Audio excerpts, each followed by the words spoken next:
Balcony বারান্দায় যে হাসনাহানা গাছ রোপণ করার পরে এরকম ফুল আসে, কিন্তু ফুল আসার পরে প্রতিদিন পানি দিতে হবে যেন গোড়ার মাটি না শুকায়। কিন্তু ফুল যতক্ষণে না আসবে, যেমন এটা হলো হাসনাহানা গাছ, এই যে ছোট ছোট কলি দেখা যায়, এইগুলো হলে আপনার ফুল আসবে এরকম।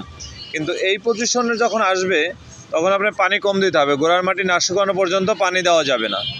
যখনই পানি একটু আপনি কম দেবেন তখনই এই ফুলগুলো আসবে।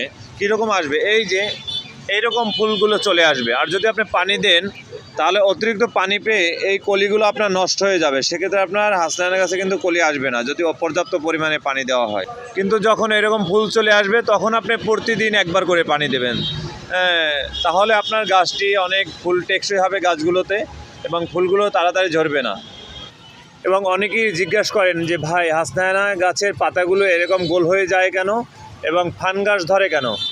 সেক্ষেত্রে আপনার করণীয়, এইরকম ইউরিয়া সার, এটা সাদা, 1 চামচ ইউরিয়া সারের সাথে আধা লিটার পানি দিয়ে সম্পূর্ণ হাসনাহানা গাছে স্প্রে করবেন। পুরো পাতা একদম বৃষ্টির মতো ভিজিয়ে দেবেন। তারপরে যেটা করণীয় আমি বলতেছি আপনাদের, তারপরে পরিষ্কার পানি দিয়ে গাছের পাতাগুলো আবার ধুয়ে দেবেন।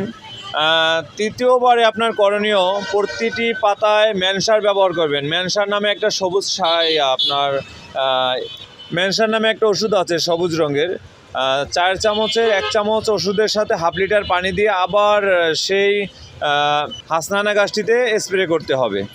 এরকম প্রতি 15 দিন পর পর স্প্রে করার পরে তারপর দেখবেন যে আস্তে আস্তে পাতাগুলো আপনার ঠিক হয়ে যাবে।